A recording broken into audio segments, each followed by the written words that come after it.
Ya pemirsa, satu persatu tim kuasa hukum dari pihak pemohon, termohon, pihak terkait dan juga Bawaslu ini berdatangan ke gedung Mahkamah Konstitusi untuk mengikuti jalannya sidang lanjutan PHPU. Dan untuk mengetahui seperti apa situasi dari dalam gedung Mahkamah Konstitusi, kita akan terhubung dengan, kita langsung melihat seperti apa jalannya sidang. Sepertinya sudah mulai pemirsa, dan kita langsung beralih ke dalam gedung sidang Mahkamah Konstitusi untuk mengikuti jalannya sidang lanjutan PHPU. Yang Mulia Majelis Hakim dan hadirin para pihak yang kami hormati, pemohon 01 hadir 12 orang, 11 kuasa hukum dan 1 dari THN.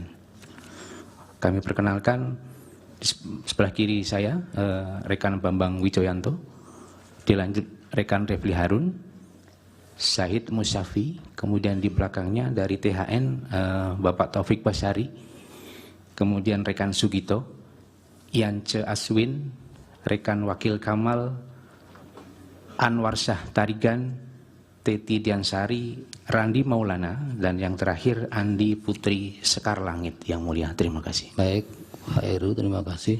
Dari kuasa hukum nomor 2, dipersilakan. Terima kasih Yang Mulia. Dari kami hadir 14 kuasa hukum. Sebelah kanan saya Saudara Rashid Ridho, sebelah kiri Dr. Magdir Ismail, kemudian Profesor Henry Yosodiningrat, di belakang ada Dr. Ibdal Kasim, kemudian Saudara Ignatius Andi, Roni Talapesi, Heru Herdian Muzaki, Vincentius Mendrova, Tama Satria Langkun, kemudian Raditya Aristodiningrat, Farida Hanum, Nanang Noviansyah, dan Pasang Haro. Dan saya sendiri Todung Mulya Lubis. Terima kasih Yang Mulia. Baik, Mbak Mulia, terima kasih. Dari termohon, dipersilakan. Terima kasih Yang Mulia. Assalamualaikum warahmatullahi wabarakatuh. Hadir prinsipal untuk sidang pagi ini Yang Mulia, Komisioner KPU Bapak Idam Kholik, Bapak Muhammad Afifuddin, Bapak Agus Melas, kuasa hukumnya yang hadir Yang Mulia, Muhammad Ruliandi, Zaharu Arkom, saya Hifdil Alim Yang Mulia, staf KPU yang mendampingi ada Bapak Romi Maulana, Bapak Lukman Hakim, Bapak Andi Bagus, dan Bapak Megayuda Yang Mulia. Baik, Pak Ketua nggak hadir. Di dalam perjalanan Yang Mulia. Baik, nanti ini penting karena kan yang menghadirkan untuk pembuktian KPU dan Bawaslu kan dijadwalkan pagi ini. Dari pihak terkait silakan diperkenalkan yang hadir. Terima kasih Yang Mulia. Kami dari pihak terkait dari Prabowo Gibran, yang pertama hadir Profesor Yusril Iza Mahendra, sebelah kanan saya, Profesor Otto Hasibuan, sebelah kanan paling ujung adalah Dr. Fahri Bahmid, di bagian belakang ada Profesor Ose Kaligis, ada Dr. Hotman Paris Hutapea, Dr. Nikolai Aprilindo, Arfa Gunawan, Dr. Mehbob, Raka Gani Pisani, Hidayat Bostam, Raihan Hudiana, Luhut Parlinggoman Siahaan, Rifai Kusuma Negara, dan saya sendiri Maulana Bungaran. Terima kasih. Terima kasih Pak Maulana. Dari Bawaslu silakan Pak. Terima kasih Yang Mulia. Assalamualaikum warahmatullahi wabarakatuh. Perkenalkan Bapak Puadi, Komisioner Bawaslu RI hadir di sini. Kemudian Bapak Toto Haryono. Yang mendampingi kami ada Deputi Teknis Pak Labayoni, kemudian Pak Agung Kepala Biro Hukum, tenaga ahli Kurniawan, dan juga staf Agustinus Seto. Saya sendiri Rahmat Bagja yang mulia. Terima kasih. Baik. Assalamualaikum warahmatullahi wabarakatuh. Pak Rahmat, terima kasih.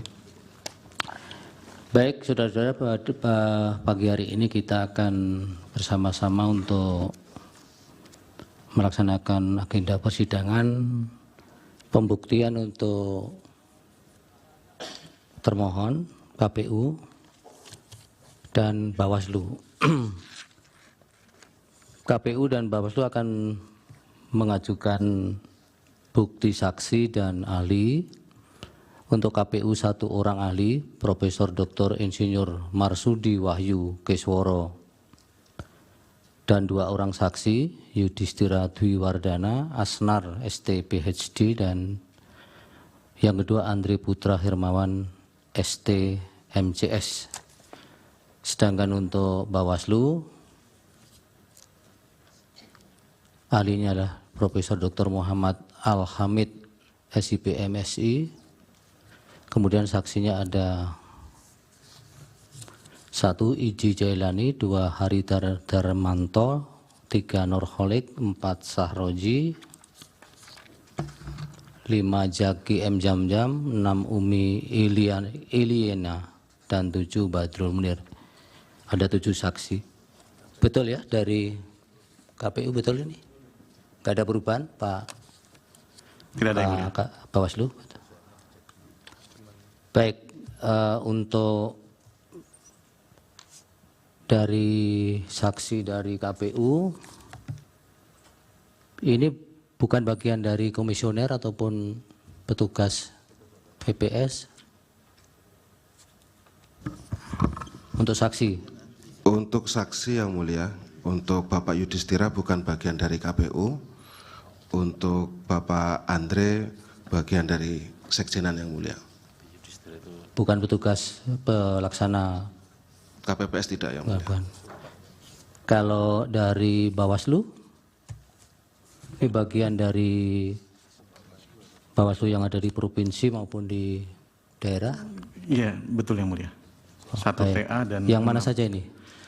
semuanya. 1 TA, Iji Jailani, Hari Dermanto, Badrul Munir, Nurholik, Sahroji, Zaki, dan Umi adalah komisioner Bawaslu Provinsi yang mulia. Semuanya ya? Iya, yang mulia.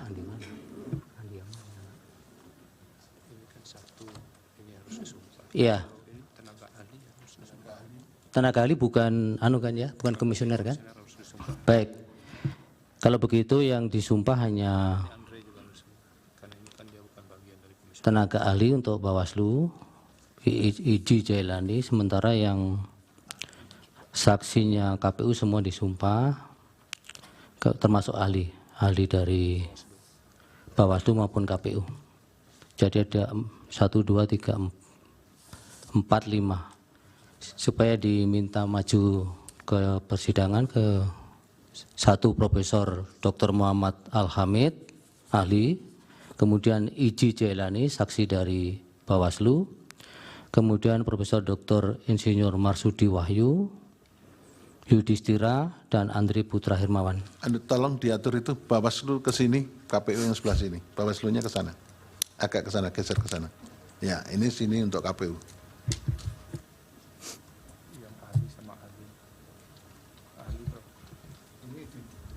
Dipisah antara ahli dan saksi. Yang ahli mana saksi? Ahli yang mana? Yang saksi jadi 1.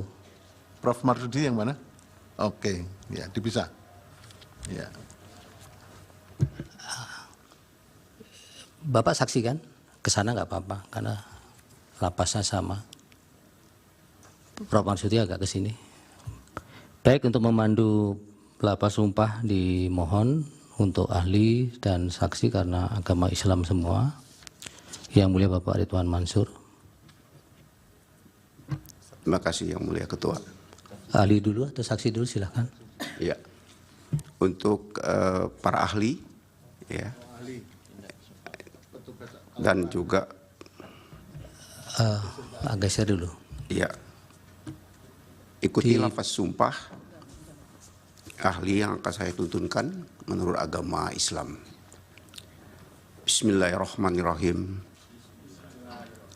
Demi Allah, saya bersumpah sebagai ahli akan memberikan keterangan yang sebenarnya sesuai dengan keahlian saya. Untuk saksi, Untuk para saksi, ikuti lafaz sumpah yang akan saya tuntunkan menurut agama Islam. Bismillahirrahmanirrahim. Demi Allah, saya bersumpah sebagai saksi akan memberikan keterangan yang sebenarnya tidak lain dari yang sebenarnya. Baik, terima kasih Yang Mulia. Silakan kembali ke luar, karena nanti yang didengar pertama tentunya dari ahli KPU ya. Iya, Yang Mulia. Profesor Muhammad. Profesor Marsudi. Yang Mulia. Profesor Marsudi dulu.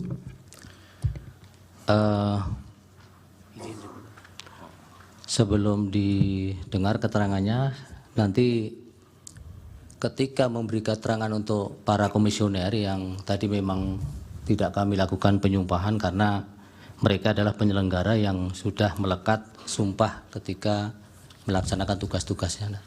Nanti akan kami jelaskan pada saat mendengar keterangan saksi di masing-masing yang bersangkutan. Untuk memandu jalannya pemeriksaan ahli maupun saksi, mohon dibantu Yang Mulia Pak Wakil Prof. Saldi, silakan. Majelis, mohon izin majelis dari pemohon. Silakan Pak Bambang. Ada satu hal nih, dalam catatan kami, ahli ini adalah juga komisaris independen PT Telkom. Apakah betul begitu? Kalau iya, apakah ada izin dari PT Telkom untuk hadir sebagai ahli di sini? Dan dalam catatan kami, beliau juga 2019 pernah jadi ahli juga ya di majelis yang sama. Jadi mohon izin untuk Bapak ada betul apa yang disampaikan itu? Terima kasih Yang Mulia. Jadi saya selesai sebagai komisaris Telkom tahun 2021. Oke. Dan sekarang saya tidak menjadi komisaris Tidak Telkom. ya. Jadi tidak perlu izin ya Bapak ya. Baik. Ada satu lagi. Apakah masih mengajar di Prasetya Mulia? Saya mengajar sebagai dosen part-time di Prasetya Mulia. Oke. Tidak ada izin dari Prasetya Mulia atau surat rekomendasi semacam itu? Tidak, karena saya dosen part-time di sana. Oh, saya serahkan. Iya, nanti dipertimbangkan Pak Bambang. Terima kasih, Mas. Baik. Silakan Prof. Saldi. Saksi masih ada yang di dalam. Saksi yang akan didengar nanti. Keluar semua sudah? Baik. Dari Bawaslu? Komisioner masih ada. Suruh keluar Pak, keluar.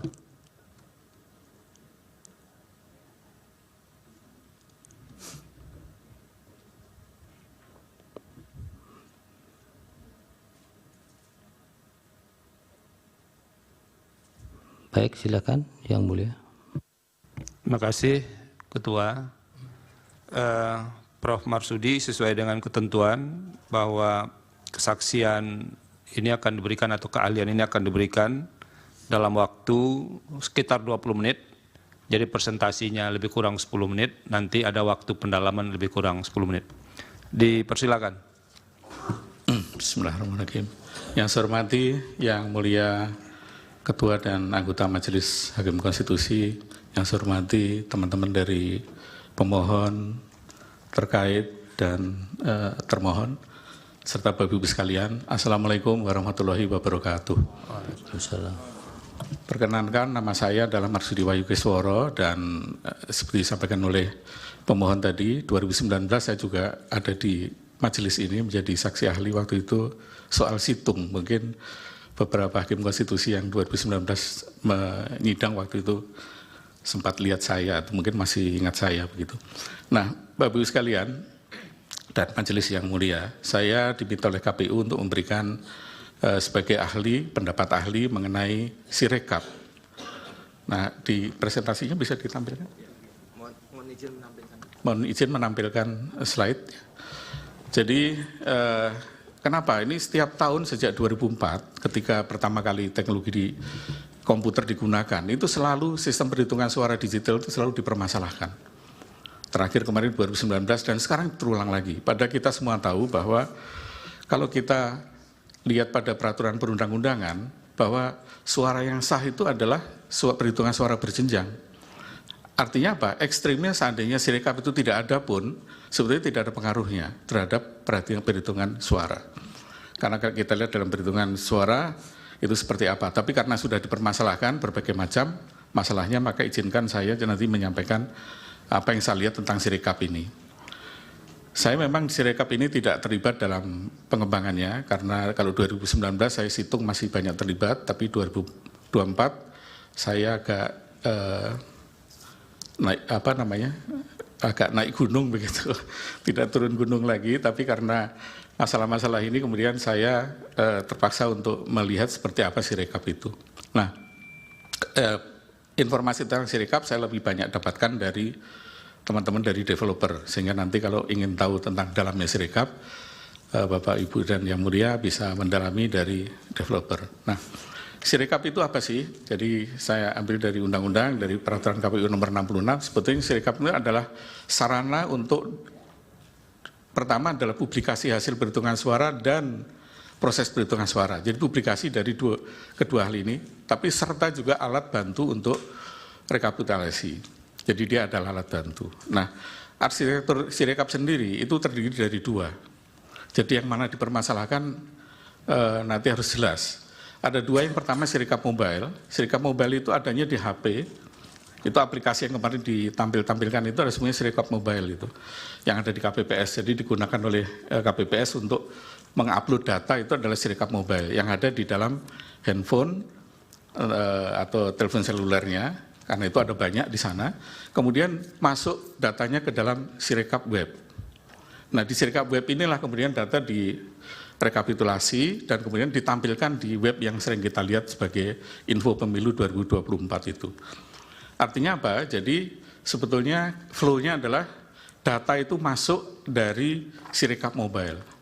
Kemudian Sirekap Web tugasnya adalah lebih kepada untuk melakukan konsolidasi, rekapitulasi dan sebagainya, dan kemudian melakukan virtualisasi atau mengekspor datanya ini ke web, dan kemudian kita bisa lihat tampilannya di web. Nah, Yang Mulia dan Bapak Ibu sekalian, problem pertama dari Sirekap Mobile, jadi supaya clear saya sebut sebagai Sirekap Mobile, dia mengambil data dari form C1 hasil yang isinya dibuat dengan tulisan tangan menggunakan teknologi yang namanya Optical Character Recognition atau OCR. Ini adalah sebuah perkembangan kemajuan dibandingkan situng dulu. Kalau situng dulu itu angkanya di entry manual, sehingga bisa timbul kehebohan seolah-olah ada kesengajaan entry yang dinaikkan dan sebagainya. Maka teman-teman developer untuk Sirekap ini menggunakan secara otomatis. Jadi tulisan yang ada di C1 hasil itu di scan, kemudian di capture, kemudian dirubah menjadi angka. Nah, disinilah problem pertamanya muncul. Pertama, karena tulisan yang ada di form C1 itu tulisan tangan, dan kita tahu semua bahwa tulisan tangan tiap orang itu beda-beda. Apalagi tulisan tangan di 822.000 TPS yang pasti orangnya berbeda dan tulisan tangannya bisa berbeda. Ada mungkin di KPPS yang mengisi ini tulisannya bagus, mudah dibaca. Tapi mungkin juga ada sebagian besar juga yang tulisannya kurang bagus. Bahkan yang tulisannya jelek. Saya sendiri termasuk orang yang tulisan tangan saya itu sulit dibaca. Nah, sebagai contoh, kita lihat di sini, dalam menuliskan angka saja, itu stylenya bisa beda-beda. Ada menuliskan angka 4 dengan kayak kursi terbalik, atasnya terbuka, tapi ada juga seperti yang di pojok sebelah kiri, 4 itu tertutup atasnya. Demikian juga angka-angka lain, 1 ada yang menggunakan, ada yang pakai topi dan sepatu, ada yang cuma garis saja. Nah, karena itu, optical character recognition itu, kalau di laboratorium, itu akurasinya masih sekitar 99%. Jadi masih ada kemungkinan error 1% di sana. Tapi kalau dipakai di lapangan, itu bisa lebih rendah lagi. Nah, paling tinggi itu sekitar 92-93%. Jadi ada kemungkinan 7% salah ketika OCR ini merubah gambar menjadi angka. Nah, ini problem yang pertama. Problem kedua adalah karena Sirekap mobile itu ada di install di masing-masing handphone dari KPPS, maka yang terjadi kita tahu bahwa handphone itu beda-beda mereknya, beda-beda kualitasnya. Ada handphone yang kualitas kameranya sangat bagus, ada handphone yang kameranya sangat kurang bagus. Resolusinya juga beda-beda. Nah, akibatnya terjadilah seperti contoh di atas di layar, itu form C1 bisa beda-beda, kualitasnya ada yang gambarnya jelas, ada yang buram, ada yang remang-remang, ada yang warnanya jadi putih, ada yang warnanya kekuning-kuningan, begitu. Ini dari sisi kamera, problem kedua. Problem ketiga adalah dari kertasnya sendiri. Kita lihat contohnya di yang form C1 yang di kanan itu kertasnya terlipat. Sehingga ketika terlipat ini bisa menimbulkan kesalahan interpretasi oleh OCR ini. Karena OCR ini bukanlah manusia yang bisa memperkirakan, dia hanya patuh kepada training data. Jadi sistem AI ini adalah, sistem machine learning ini, dia diberikan data berbagai macam tulisan tangan, kemudian dari tulisan tangan itu dia pelajari dan kemudian dia bisa melihat ini apakah angka 1, 2, 3, dan seterusnya. Nah, tapi kalau kualitas gambarnya seperti ini menjadi masalah. Nah, jadi 3 masalah ini yang menjadi sumber ketika kenapa yang bisa menjelaskan kenapa ketika ditampilkan di web itu antara angka dengan C1 bisa berbeda. Nah, tetapi karena Sirekap ini adalah sarana untuk transparansi, maka ketika terjadi perbedaan dan kemudian terjadi keluhan atau komplain dari masyarakat, KPU kemudian segera untuk mengkoreksi itu, melakukan tindakan korektif. Sehingga makin lama errornya, kesalahannya makin lama makin sedikit. Nah, Bapak Ibu sekalian dan yang mulia,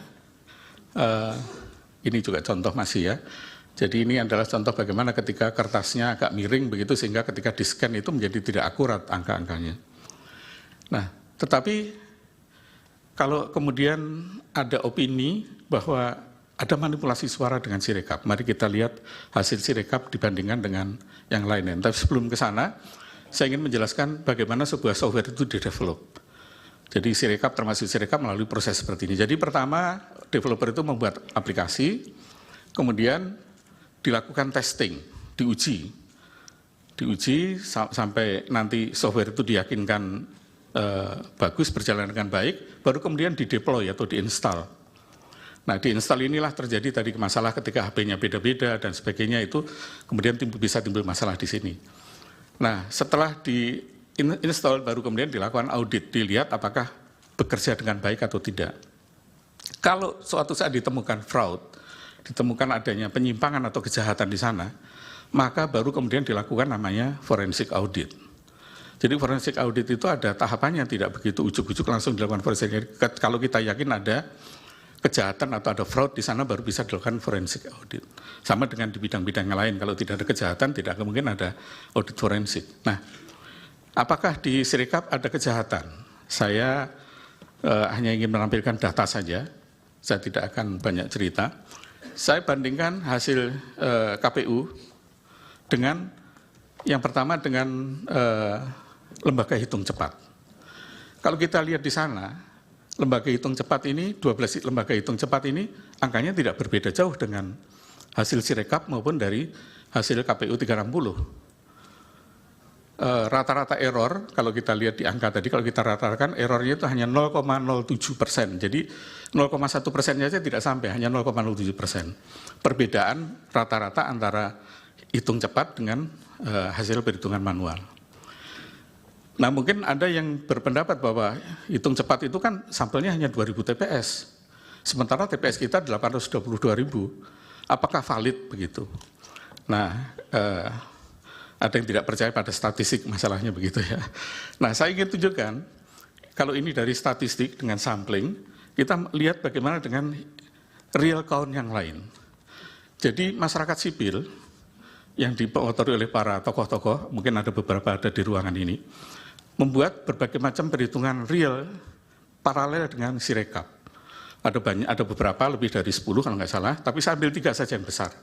Yang pertama adalah Kawal Pemilu 2024. Ini dipelopori oleh Netgrid, KIP, ICW, dan banyak sekali lembaga-lembaga yang sangat respectable di Indonesia. sehingga hasilnya juga mestinya bisa kita hormati. Yang kedua adalah Jaga Suara 2024. Ini juga dipelopori oleh beberapa tokoh nasional, para ahli pemilu juga, mantan anggota KPU juga ada di sana, dan beberapa lembaga-lembaga yang juga respectable di Indonesia. Yang ketiga adalah Jaga Pemilu 2024. Ini lebih luas lagi, ada beberapa ketua BEM di sana, dan beberapa yang lain. Nah, mari kita lihat dari tiga ini hasilnya seperti apa. Ini bukan hitung cepat, tapi ini adalah real count, hitung nyata.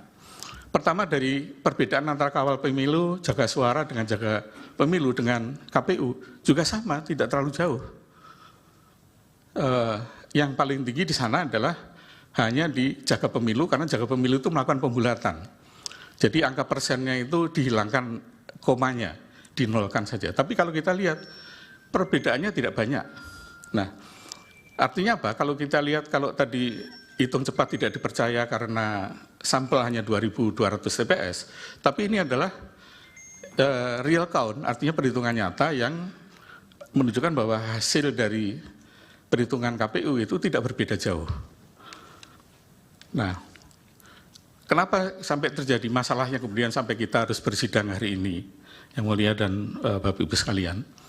Karena proses Sirekap ini tadi seperti saya sampaikan, dari Sirekap mobile masuk ke Sirekap web, kemudian apa adanya itu langsung ditampilkan di web. Pada waktu mungkin Yang Mulia beberapa kalau yang pernah ikut sidang di 2019, saya sudah menyampaikan waktu itu mestinya itu yang ditampilkan di web itu sudah diverifikasi dulu. Jadi data itu dibagi dua seperti ini ya misalnya. Jadi yang sudah verified itu tampillah di web. Yang belum verified itu di pending dulu, dimasukkan ke tempat sementara dulu sambil diperiksa, kemudian diperbaiki. Jangan kemudian yang diperbaiki itu yang ada. Nah, kalau ini mudah-mudahan nanti teman-teman KPU bisa untuk tahun 2029, biar tidak ada lagi sidang soal Sirekap, gitu.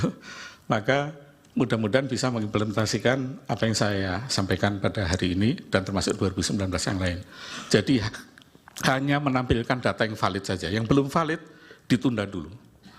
Demikian saya kira Yang Mulia untuk presentasi dari saya kembalikan pada Yang Mulia. Terima kasih. Assalamualaikum warahmatullahi wabarakatuh.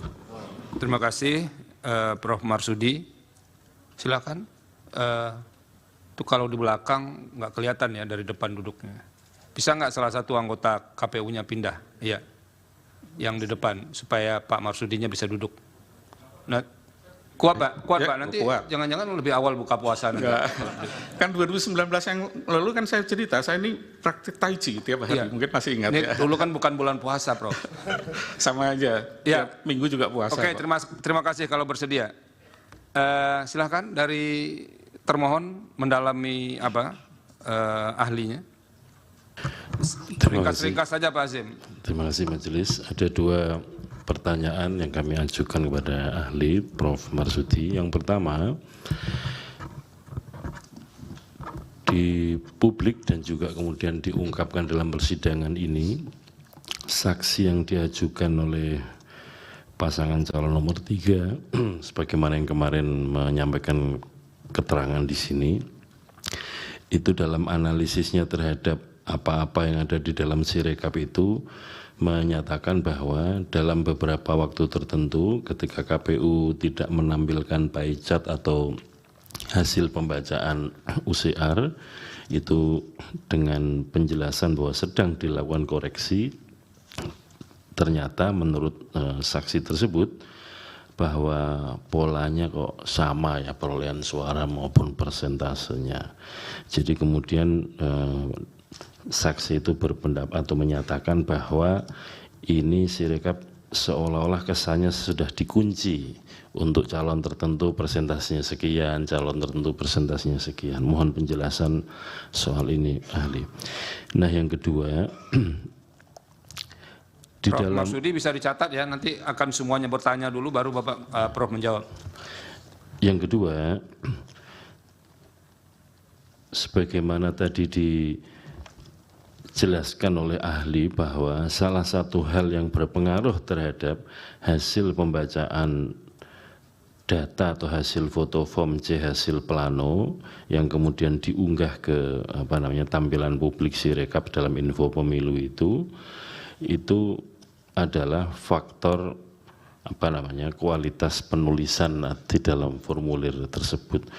Nah, soal ini mohon dieksplor lagi Prof, supaya kemudian kita sama-sama memahami sekiranya ada tampilan antara apa yang ada dalam tulisan dalam foto itu dengan hasil pembacaan UCR-nya itu katakanlah berbeda, yang kemudian ketika dikoreksi publik atau banyak pihak menyatakan ini suara kok naik turun dan seterusnya atau berubah.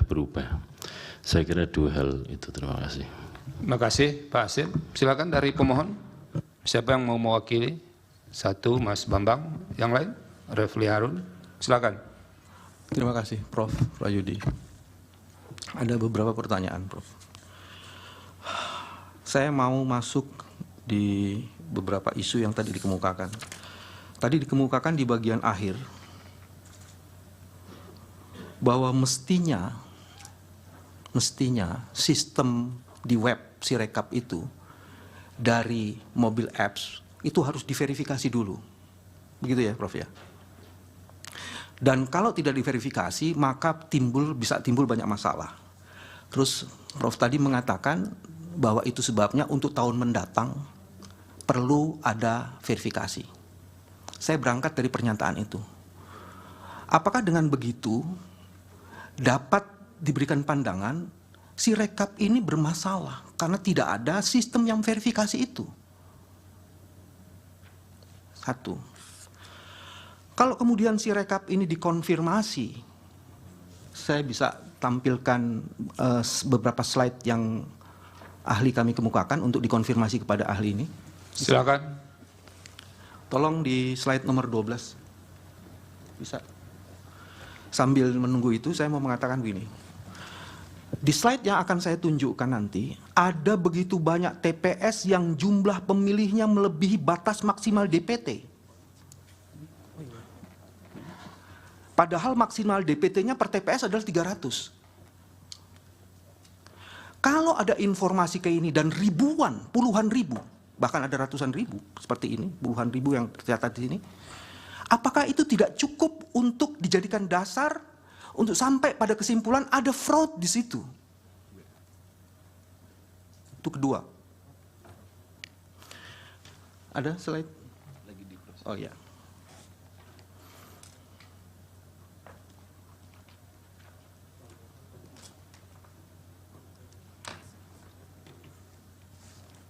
Bisa.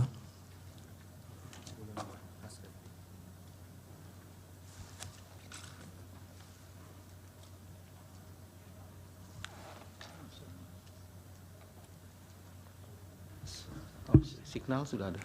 No signal. Sambil nanti saya kasih slide sambil saya cicil supaya prosesnya. Nanti silakan. Saya akan jelaskan lagi. Ini pindah ke Refli Harun dulu. Belum. Saya lanjutkan supaya jalur pikiran saya. Jangan terlalu banyak, nanti lebih banyak daripada ahli pula nanti pertanyaannya Pak. Silakan. Karena ini penting. Belum ya. Oke, saya lanjutkan lagi nanti sambil balik lagi. Dalam temuan kami, ternyata apps itu juga bermasalah, Prof, dalam temuan kami. Fitur yang sudah fix dan diberikan vendor kepada owners, pada tanggal 10 Februari tiba-tiba ada fitur berbeda yang masuk di situ. Saya Fakultas Hukum jurusan ini belum ada, Prof, jadi nanti saya bisa tunjukkan di situ. Dua fitur yang masuk itu memberi keleluasaan pada orang yang memiliki fitur itu atau diberi akses itu, dia mengubah hasil. Bagaimana penjelasannya? Itu yang ketiga. Yang keempat, sudah ya? Belum. Untuk menguji originalitas hasil yang difoto itu, yang katanya kemudian dari Sirekap, dari mobile apps itu dikirim kepada Sirekap web, maka kemudian harus ada konfirmasi metadata. Dan fakta membuktikan dari berbagai ahli yang dihadirkan di sini termasuk 03, metadatanya tidak ditemukan. Jadi bagaimana kita bisa mengakui originalitas dan otentisitas dari hasil yang dikirimkan itu? Ini ada. Itu bagian kelima itu. Saya seneng ganjil jadi ada 2 lagi. Sudah ini Pak Bambang, silakan ini dijelaskan. slide atasnya dulu, slide keempat. Prof, itu tadi pertanyaan yang kedua atau ketiga, saya lupa. Ini temuan, Prof. Ternyata selisih suara antara yang seharusnya dengan yang tampil pada Sirekap itu bermasalah. Dan ini kita dapatnya ribuan. Saya nggak mau sebut ratusan ribu ya. Dan turunkan lagi satu lagi. Ini pertanyaan berkaitan dengan pertanyaan pertama tadi. Apakah ini tidak cukup dijadikan dasar telah terjadi fraud di situ? Dan seharusnya kemudian dilakukan IT forensik. Coba slide nomor 2.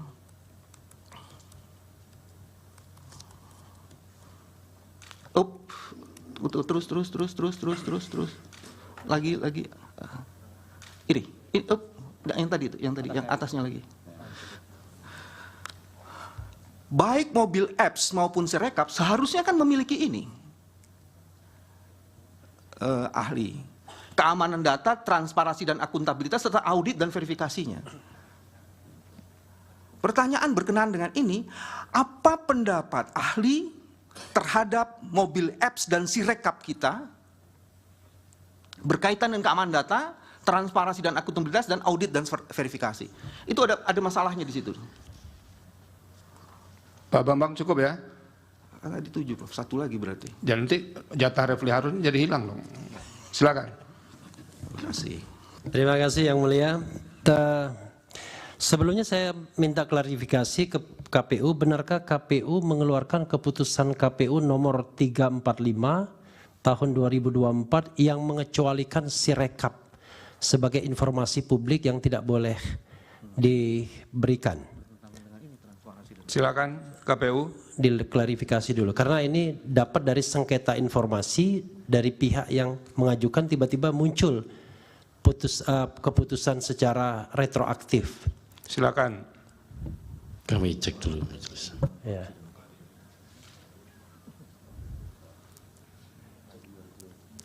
Lanjutkan pertanyaan berikutnya. Oke. Belum ya diklarifikasi saya pertanyaan berikutnya. Kemarin dari ahli ya, ahli 03 yang saya lihat dari videonya YouTube mengatakan bahwa suara sah dan suara paslon itu berbeda sampai puluhan juta. Nah, buat ahli itu mungkin nggak? Kalau seandainya misalnya itu cuma technical, tidak ada fraudnya misalnya, itu satu. Kemudian kedua, tadi kan dikatakan soal angka-angka, bisa jadi salah baca. Tapi bagaimana kalau angkanya nambah? Karena banyak sekali kita dapat laporan, angkanya nambah. 300 menjadi lebih. Ya, misalnya ada yang tertulis 17 jadi 170. Kan nambah angkanya, baik nambah di depan maupun nambah di belakang. Salah itu kedua. Ketiga, kalau kesalahan yang pernah dikatakan KPU itu sampai salah baca itu sampai 154.000, 500. Ini contohnya. Ya. Itu yang contoh yang tadi saya katakan. 154.541 sebelum Sirekap ditutup. Dan itu mungkin lebih banyak lagi. Bahkan ahli 03 mengatakan itu sampai 400 ribuan tuh kesalahan baca. Itu mungkin enggak? Itu tidak ada fraudnya, itu sekedar technical error gitu. Tapi technical errornya sampai ratusan ribu. Nah yang terakhir tadi, yang pertama, itu betul enggak ada itu? Ada keputusan KPU nomor 345 itu. Karena begini, nanti Pak Refli itu enggak ahli yang menjawab ya, itu dijelaskan oleh KPU. Iya, enggak, saya mau tanyanya begini. Iya. Tanyanya adalah apa yang membuat Sirekap ini kemudian perlu menjadi informasi yang dikecualikan dalam 3 tahun?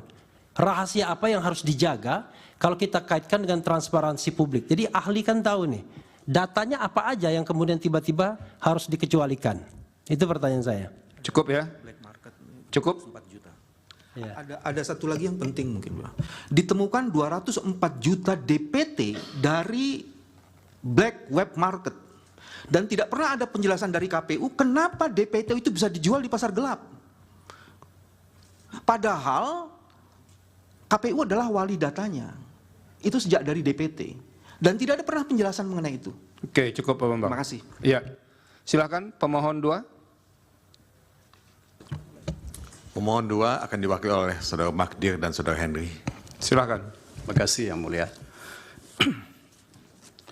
Saudara ahli ya, kami kebetulan kemarin sudah mendengarkan keterangan ahli dan saksi fakta kami. Salah satu yang saya ingin tanya kepada saudara ahli dari hasil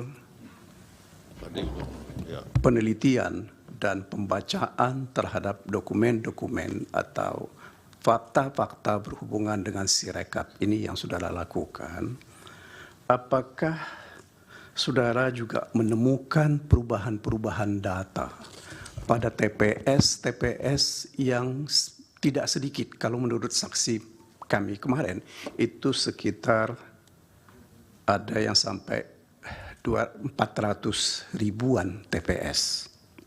Ya. Nah, apakah perubahan-perubahan ini menurut saudara ahli bisa divalidasi? Ya, karena sepanjang yang kami pahami dari keterangan saksi maupun keterangan ahli, validasi ini yang tidak ada dalam sistem yang ada di Sirekap ini. Fitur validasinya yang tidak ada. Ya, jadi sehingga itu tidak bisa dikontrol oleh siapapun. Bahkan menurut saksi dan ahli kami kemarin itu mengatakan bahwa ada pintu belakang yang selalu terbuka dan tidak pernah bisa di-stop ketika isi dimasukkan ke dalam sistem ini. Nah, ini pertama yang saya ingin tahu dari saudara ahli. Kemudian yang kedua, kami juga ingin tahu apakah terkait dengan pertanyaan yang pertama tadi, saudara ahli menemukan anomali ya terhadap hasil Sirekap ini. Meskipun betul seperti dikatakan bahwa Sirekap ini adalah alat bantu ya. Tetapi bagaimanapun juga alat bantu ini kalau tidak bisa divalidasi dan tidak akurat ya, ini kan akan mencelakakan hasil. Sebab bagaimanapun juga dalam pandangan kami, proses itu penting untuk melihat hasilnya nanti. Nah, ketika tidak divalidasi ini yang kami mau minta saudara ahli, apakah saudara juga menemukan anomali terhadap hasil dari Sirekap yang selama ini digunakan oleh KPU. Apalagi secara real, kita bisa lihat dan kita ketahui bahwa pada titik tertentu ini ditutup oleh KPU. Meskipun dari ahli dan dari saksi yang kami tampilkan dalam diskusi-diskusi kami, mereka masih bisa melihat sampai terakhir kemarin apa yang terjadi dengan Sirekap ini. Ada data-data, perubahan-perubahan data itu masih juga terjadi. Kemudian saudara ahli ya, tadi saudara menerangkan bahwa yang masuk atau disampaikan melalui Sirekap ini adalah dari mobile HP yang dikatakan tadi itu di-scan. Ya. Nah, yang kami ingin tahu dari saudara ahli, apakah akan ada perbedaan kalau hasil scan dengan hasil foto? Karena sebagaimana ditunjukkan oleh saksi kami kemarin, pada bagian cukup banyak yang mereka menemukan, hasil scan itu bahkan ada rambut di halaman-halaman tertentu, sehingga ini menurut kawan-kawan itu tidak bisa dibaca secara akurat. Itu yang ketiga. Kemudian satu lagi menurut hemat saya, berkenaan dengan penggunaan Sirekap dan dikaitkan atau disandingkan dengan penghitungan secara berjenjang. Ya. Apakah menurut hasil bacaan saudara ahli, ketika penghitungan secara berjenjang itu dilakukan, tidak bisa dilakukan ya semacam utak-atik, ya, ketika mulai dari kecamatan sampai ke kabupaten atau ke provinsi hingga ke pusat. Nah, kenapa kami sampaikan seperti itu? Dari penelitian atau hasil temuan dari saksi kami kemarin, seperti saya sampaikan di awal, begitu banyak hal-hal yang menurut hemat kami, ya, audit forensik itu harus sudah dilakukan. Ini kan demi kepentingan bangsa dan negara kita. Cukup ya, Pak Magdir ya? Baik, cukup. Terima Silakan kasih yang berikut. saya. Assalamualaikum warahmatullahi wabarakatuh. Ringkas saja. Tadi saudara ahli ada menyebutkan tentang human error atau technical error ya. Pertanyaan saya, untuk mengetahui siapa yang menginput, kemudian kapan diinput di dalam Sirekap itu, dengan cara apa? Karena sampai sekarang nggak ada yang tahu. Ya cuma KPU sama Tuhan aja yang tahu kapan, di mana, siapa.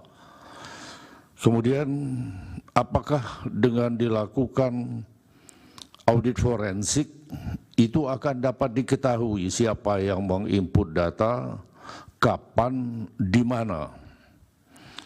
Yang kedua, terjadi kesalahan-kesalahan itu lebih disebabkan oleh human error atau technical error. Apapun penyebabnya, pertanyaan saya, apakah itu karena kesengajaan atau kesalahan manusia di dalam pelaksanaan atau memang kesalahan teknologinya? Yang terakhir, terkait dengan pertanyaan dari rekan saya dari 01 tadi, ada satu surat keputusan KPU yang apa istilah tadi bisa dipublish kecuali mengenai Sirekap. Kami juga meminta supaya dijelaskan oleh KPU kenapa, apa yang tersembunyi di sini sehingga tidak boleh diketahui oleh publik. Terima kasih yang mulia. Terima kasih. Silakan sekarang pihak terkait. Baik. Terima kasih yang mulia. Selain saya nanti ada rekan saya Fahri juga nanya. Saudara saksi, ini ahli, mohon maaf. Saudara ahli, kita sudah mendengar bahwa seakan-akan Sirekap ini semacam momok atau masalah yang sangat mengganggu pemilu. Tetapi di satu pihak, ahli juga menjelaskan bahwa sebenarnya Sirekap ini adalah hanya alat bantu. Dan di satu pihak, ahli juga menjelaskan bahwa hasil perhitungan suara dilakukan secara berjenjang tadi sampai ke atas. Sehingga saya ingin bertanya, sebenarnya kalau ada kesalahan-kesalahan di dalam Sirekap, apakah kesalahan ini bisa berpengaruh kepada hasil perhitungan suara yang dilakukan secara berjenjang tersebut? Atau dengan kata lain pertanyaan saya, mana yang dipakai? Hasil perhitungan dari Sirekap atau hasil perhitungan berdasarkan perhitungan secara berjenjang? Sehingga kita tahu mana yang benar, yang dipergunakan untuk perhitungan suara. Itu saja. Terima kasih. Terima kasih. Selanjutnya Pak Fakri. Terima kasih yang mulia. Saya satu pertanyaan saja kepada saudara ahli. Saya mencoba untuk menggarisbawahi yang disampaikan oleh saudara ahli dalam presentasi pertama, sangat menarik, yaitu sumber masalah daripada semua ini adalah karena data ini pada dasarnya ditetapkan atau ditampilkan secara apa adanya, ya, dengan segala implikasi dan persoalan teknis yang kemudian kita jumpai sampai dengan hari ini. Dan tadi juga saudara ahli kemukakan satu solusi, walaupun itu ideal, kedepannya itu harusnya ada satu pembaharuan sistem agar data itu sebelum ditampilkan telah diverifikasi secara benar oleh penyelenggara tentunya. Tadi disampaikan juga bahwa mesin ini kan membaca dengan beberapa persoalan variabel yang menentukan masalah itu, ada kertas, kualitas HP dan seterusnya, cara penulisan dan tulisan dan lain-lain sebagainya. Menurut ahli ya, walaupun sudah berkali-kali kita juga dapatkan melalui pembacaan kita, kemudian juga banyak ahli yang berpendapat bahwa memang dasar penentuan hasil pemilu ini adalah tentunya penghitungan secara berjenjang. Itu juga sudah berkali-kali kita tahu. Saya mau tanya secara technicality ya, apakah kira-kira dengan model Sirekap seperti ini, itu bisa berpotensi menjadi tools, bisa menjadi alat bantu untuk melakukan suatu tindakan fraud. Karena kemarin juga ada ahli yang dihadirkan oleh pemohon dengan terang-terangan mengatakan bahwa Sirekap ini adalah alat bantu kejahatan. Walaupun itu bagi kami sangat menggelitik, tapi itulah yang ditampilkan apa adanya. Menurut saudara, apakah memang dengan Sirekap ini menjadi satu alat bantu untuk bisa memandu penyelenggara itu melakukan satu fraud? Potensial tidak yang seperti itu? Mungkin pertanyaan kami seperti itu. Terima kasih Yang Mulia. Terima kasih. Dari Bawaslu ada yang? Tidak ya? Cukup. Dari meja hakim? Oke. Nanti setelah ahli menjawab akan ada pertanyaan dari Prof. Arif. Silakan Prof. Eni. Baik, terima kasih pimpinan. Prof. Marsudi, bertemu lagi Pak. Jadi begini Pak Prof. Marsudi, dulu juga begitu ketika kita mempersoalkan situng. Situng itu juga alat bantu. Alat bantu yang memang dia genuine apa adanya dimasukkan di situ. Ternyata timbul ada beberapa masalah. Oleh karena itu mestinya kalau alat bantu itu kan harusnya membantu kita untuk melihat sejauh mana transparansi terkait dengan perolehan suara itu. Lah oleh karena itu saya kemarin memang bertanya seberapa jauh sih sebetulnya evolusinya itu, karena kebetulan Prof. Marsudi kan mengikuti. Berapa jauh evolusinya kemudian supaya paling tidak itu mengeliminir hal-hal yang terkait dengan problematika yang pernah muncul terdahulu. Sehingga tidak terjadi ya dugaan-dugaan adanya fraud dan sebagainya itu. Itu yang mungkin perlu dijelaskan. Alat bantu itu sejauh mana sebetulnya bisa membantu dengan kemudian meminimalkan ya error yang terjadi di situ. Lah apa sebabnya saya ingin mendapatkan hal ini? Karena Bawaslu, nanti tolong Bawaslu juga mengklarifikasi. Bawaslu itu juga menyampaikan di dalam laporannya bahwa sejak tanggal 15 Februari bahkan itu untuk dilakukan perbaikan. Jadi sudah muncul ada kesalahan katanya Bawaslu ini. Justru perlu kita cross check satu sama lain. Lah kenapa kok baru kemudian mau dilihat itu sudah muncul persoalan di situ. Lah berkenaan dengan hal ini supaya kita juga mendapatkan sesuatu yang terang benderang, saya juga minta kepada KPU, karena saya juga coba cek lagi di bukti KPU belum ada di sini, sehingga perlu kemudian ditambahkan bukti untuk kami mendapatkan terutama dari C1-nya, C hasil ya, terkait dengan dugaan-dugaan yang muncul dari pemohon. Ini berkaitan dengan, tolong dicatat nanti ya, mungkin di permohonan bisa dilihat juga. Yang pertama terkait dengan di beberapa TPS, itu ada di permohonan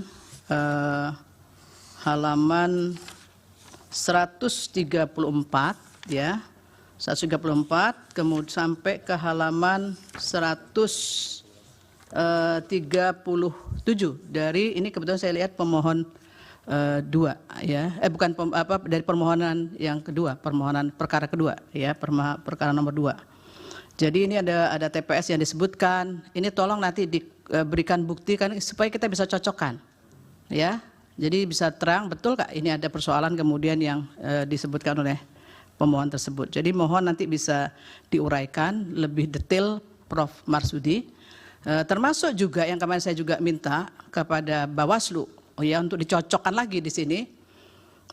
Bawaslu juga menyampaikan bahkan di siaran persnya ada 11.000 lebih TPS yang mengalami persoalan terkait dengan akses Sirekap. Itu mohon bisa dijelaskan apa sesungguhnya dari sisi teknologi ini kok masalahnya kok tidak terurai terselesaikan dengan baik, tapi justru muncul di awal ketika proses orang ingin melihat dari awal terkait dengan perolehan suara tersebut. Mohon dapat dijelaskan. Terima kasih. Ya, Prof. Arief, yang mulia Prof. Arief, silakan. Terima kasih, Pak Ketua Sidang. Prof. Marsudi, kita juga pernah ketemu 5 tahun yang lalu. Tapi saya mau komentar sedikit ini. Saya juga ketemu 5 tahun yang lalu dengan sahabat saya, Mas Bambang Wijayanto. Ternyata setelah 5 tahun kedewasaan beliau, kesabaran beliau sudah muncul. Padahal 5 tahun yang lalu saya terpaksa membentak beliau untuk suruh keluar. Tapi sekarang begitu Prof. Saldi atau Pak Ketua bilang, Pak Bambang sudah selesai, sekarang sabar sekali dan sangat patuh terhadap hakim. Terima kasih Mas Bambang. Baik Pak Marsudi, begini, saya terima kasih Pak Marsudi telah menampilkan ada versi-versi penghitungan suara. Ya, versi-versinya ada yang di Sirekap, ada versi quick count, ada versi dari penghitungan manual yang dilakukan oleh para pemerhati LSM. Dan itu ada kesimpulan yang juga menarik. Ya. Terus begini, Sirekap itu hampir sama dengan situng peristiwanya, menjadikan masalah, terjadi curiga di antara kita. Sehingga kita melihat, mestinya kan alat bantu itu bisa membantu kita supaya juga bisa diketahui hasilnya secara cepat dan tidak ada kecurigaan di antara kita. Mestinya kan begitu KPU ya, Pak Hasim ya. Ini kebetulan Pak Hasim asisten saya, dosen di Undip. Jadi kalau Pak Hasim nggak benar, saya juga malu sekali ini. Nah saya begini tanya, yang dipakai sebagai dasar menurut ahli dan menurut KPU, ini betul yang manual dan berjenjang kan? Nah kalau begitu kita sekarang ini apakah betul meributkan sesuatu yang sebetulnya nggak dipakai? Tapi sudah terlanjur ada kecurigaan di antara kita, ada fitnah di antara kita. Nah untuk bisa ngecek penghitungan secara manual, tadi sudah disinggung oleh Pak Magdir, Pak Dr. Magdir, kalau manual berjenjang itu cara ceknya gimana? Kan tadi Pak Magdir mengatakan bisa juga secara diotak-atik C1-nya yang manual itu. Nah, kita selama ini dalam pilkada itu gampang karena skopnya sangat terbatas.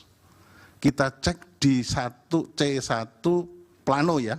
Kalau sekarang dipakai C1 hasil plano. Gimana Pak Hasim itu? C hasil plano. C hasil plano kalau itu. Kan kita mestinya bisa ngecek melalui C1 hasil plano. Pertanyaan saya, kenapa yang difoto Pak Ahli? Yang difoto itu kan bukan C hasil plano, tapi yang difoto itu kan C hasil yang lembar kecil ya Pak Hasim, betul kan? Izin majelis menjelaskan. Gimana itu? Jadi yang difoto dan diunggah di Sirekap dan kemudian ditampilkan dalam info pemilu itu C hasil yang plano. Oh di plano ya. Jadi, jadi itu sudah betul yang difoto mestinya itu. Betul. Jadi nah, kalau begitu apakah kita Indonesia itu begitu besar? TPS-nya itu ribuan. Nah sekarang kalau kita mau ngecek C1 hasil plano, itu caranya bagaimana? Ini kan susah sekali dilakukan. Indonesia itu sangat besar sekali, banyak TPS-nya, sehingga kalau saya selama 12 tahun ini ngadili pilkada, mudah. Karena apa? Skopnya kecil, jumlah TPS-nya terbatas. Sehingga kita bisa menentukan secara akurat ini terjadi masalah. Tapi di Indonesia itu begitu luas. kita susah sekali. Maka dibutuhkan etiket baik dari jajaran KPU penyelenggara, termasuk jajaran Bawaslu, dan jajaran semua pihak dalam rangka untuk membangun negara Indonesia yang demokratis. Nah, ini yang jadi masalah. Oleh karena itu, saya sampaikan berikutnya kepada ahli. Ahli tidak hanya untuk sekarang, untuk ke depan.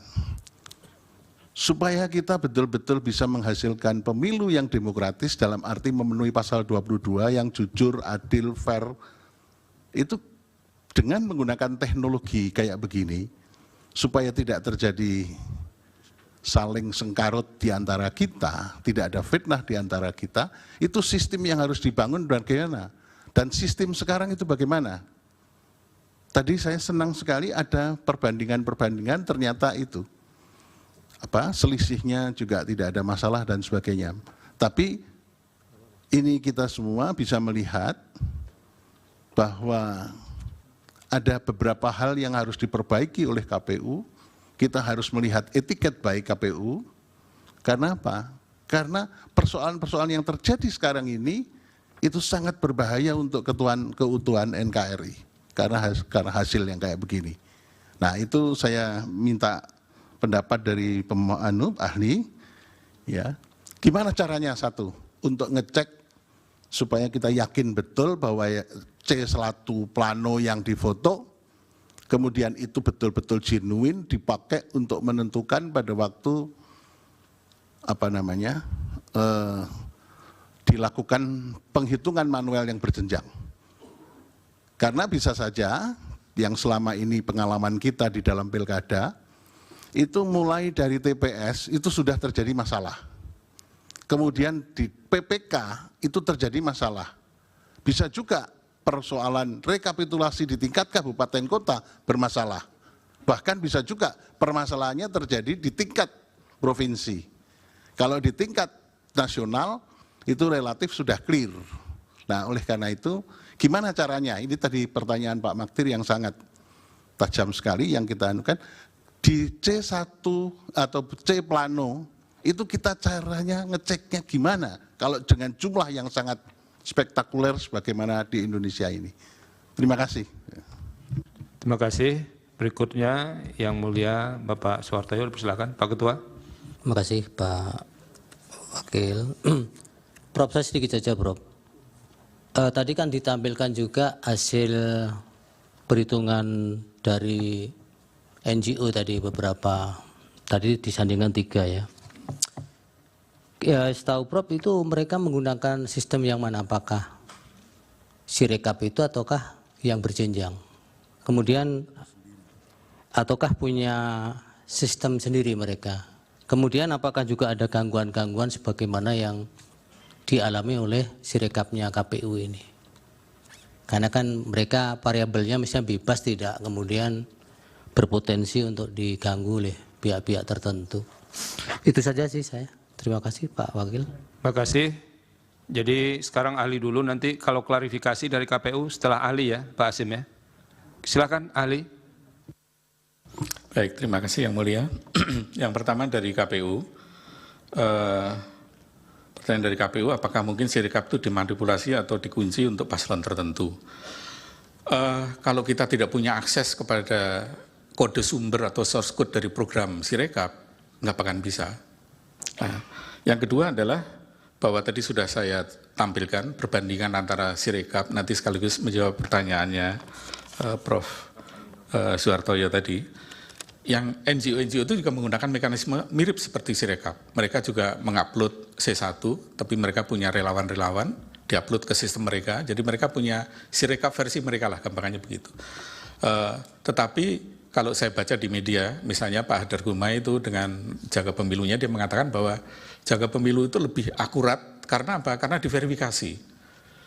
Tapi ternyata diverifikasi pun hasilnya nggak beda jauh dengan hasil akhir dari KPU begitu ya.